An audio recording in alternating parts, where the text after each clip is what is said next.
So I'm here with Ken and Lek, who are going to discuss their house in Soluang. And how long have you been here, Ken? We bought the land around 2018, and we started building the house around 2019. Okay, so you built it all yourself? I designed it. We drew it, then we had an architect come in and create the actual drawings, and then we had a builder come in here and do it. And it wasn't one of those fast build Chiang Mai building companies. It was a private gentleman who only builds one at a time, and he doesn't even work all the time. So a real custom job. He's the guy I call back when I need something, because he's just very careful, very precise, very meticulous. Yes. And it's obviously a very unique property. What were your thoughts? What was your thinking when you built it? There's a funny story to it, and I'll try to keep the story brief. We were renting a house closer to the city, and we'd be driving around just on normal, day off drives, okay? And one time we went up to the very famous footprint temple, Prabhutabasi Roy, and another time we'd go to an elephant retreat, and another time we went to a meditation retreat, and we would just drive. And on many times we'd drive up this road outside our property, and we would stop on that road for pictures.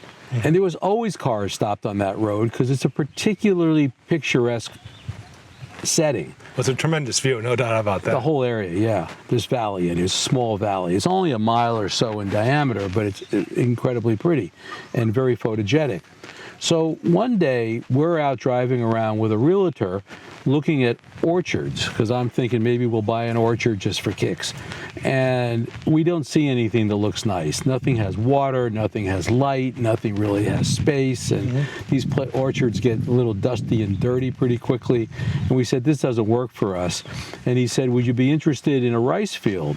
And I said, well, it wasn't what we were thinking about. But he goes, well, this is a nice one. And I said, well, how far is it? He says, well, it's only 10 or 15 minutes from here. And I said, let's go. I mean, nothing ventured, nothing gained. Yeah. So he drives us over here. And I look at him and I say, we already have pictures of this location. We've been here several times before. And he said, well, I have 5 Rye that just came on the market. I said, well, how long has it been on the market? And he said, well, last night. It's not even on my website yet. And when I went up and we walked the property, and there was no driveway, of course. It was just the dirt road going into the other area, which I'll describe in a moment, which is another one of the great benefits of this property. And I said, let's really understand the property. So it turns out that as an American, I value my view. Yeah. I don't want anybody building something that has a view issue. Right. And in Thailand, where building codes are catch as catch can. Right. There's a bit of variability there. Yeah, I don't want to wake up one morning and find out that there's 15 macros over there building high rises. Sure.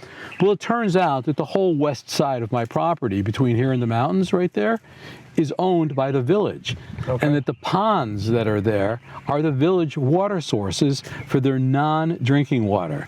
So all their water, agricultural water, car washing water, that kind of water is all coming from these ponds over here. So I know that on the west side and on the north side of our property is all owned by the village, and nothing's going to happen to it. It'll be here for the next 1,000 years.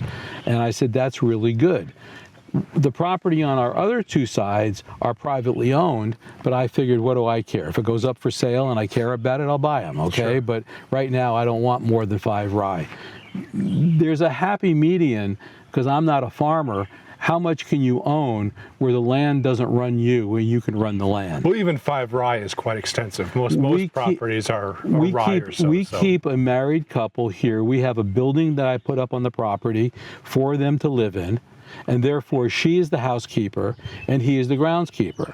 So any given day of the week when you come up here, the place looks manicured because there's somebody full-time that thinks that that's his job. Prune the trees, cut the grass, whatever else has to be done.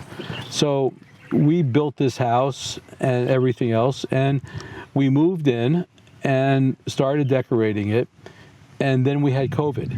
Okay. So we never went back to the United States because I had sold our house in Fort Lauderdale, and we were building a new house in Colorado, which is where I've lived most of my life. And we had the plans ready to go and start construction, but COVID interrupted everything. So we ended up staying here, and this has been our home. And so what's it like living here? I mean, it's obviously very quiet. Birds, yeah. Birds? There's trade-offs. Yeah. There are trade-offs, okay? Let's look at the negative side first, okay? And just get that out of the way. We are 45 minutes out of Chiang Mai. Mm-hmm. 45 minutes is enough of a distance that at 6:30 at night, we don't decide at the last minute that we're going to run into Chiang Mai for sushi. Fair enough. We're not going to do that. Yeah. But going into Chiang Mai is not a big deal. But if you have to be in Chiang Mai at 8 or 9 o'clock in the morning every day because you work there, this is not a good property to own. Yeah, it'd be a bit of a commute, yeah. Yeah, because you don't want to have a 45, 50-minute commute, which could easily turn into an hour during the rush hours. So you don't want to do that. So for that kind of a client, I wouldn't think that this is a good property for them. If they work in the Mae Rim area, there's no drama because we ran a furniture business with a factory on the south side of Mae Rim, Dan Cao, and we had no problem going there every day. And in fact, the 20-minute drive down there was soothing because it gives you a chance to kind of adjust to where you're going, and it gives you a chance to decompress as you leave. And, you know, that was a pleasant commute, the 20 minutes. And Prem is along that route as well. Prem is even closer. Yeah. Prem is 8 kilometers from here. So you're 10, 12 minutes from Prem. The point is that this property is a private retreat, okay? And the person that thinks that staying at the Four Seasons Resort is a good idea is the person that would not like but would love to be here. Yeah. Why? Four Seasons, their current rate is in the range of 2,000 US a night. Okay, you're looking at 50, 60, 70,000 baht a night for the Four Seasons. The Four Seasons is 20 minutes from here. Okay, you want to go to the Four Seasons for lunch? Knock yourself out. It's only 20 minutes away. You want to go there for dinner? It's beautiful. The food's good. 20 minutes away. That's an easy one. Anybody will drive 15, 20 minutes for a restaurant. Well, I live in Mae Rim as well, and there's quite a few good dining options for sure in the area. And with the Khad Pharang shopping center opening, most of our shopping that is not done at the local wet markets are done at a store called Rim Ping. For sure, yeah. And if you're familiar with Rim Ping, you know that they are the best source for Western quality foods and imports. We would have to go to Mi Chok Rim Ping, which is a 40, 45-minute drive, okay? Because it's not like going straight into Chiang Mai. It's going down halfway to Chiang Mai and then cutting off to the other side. Now, I've been saying since we started here that the development in Chiang Mai is moving north. And if you look at the feeder roads coming out of Chiang Mai, going to Prao, going to Doi Saket, you see that these roads are all being opened into 4-lane roads to be able to absorb large volumes of transport. So I felt that the expansion of Chiang Mai would follow the eastern side of this mountain range. And that's why when you look to our west, there's nothing between us and the mountains. This is the barrier area. So this is the peaceful area. And I felt that this area would become more developed and have more development pressure over the years to come. Well, with Khad Pharang opening up, we go there nearly every day. All sorts of restaurants in the shopping. For us, the grocery is one a week, you know. And wet market around here is very close, so we didn't need to go to the city every single day. And there's multiple wet markets to choose from. We like the one in Sampayong, but we actually like one that's a little bit of a further drive because, it's a great market and it turns into a really fun little Saturday afternoon outing. And that's why you see in the background a full 25-meter lap pool. I don't know the purpose of a small splash pool except to splash. That's nice.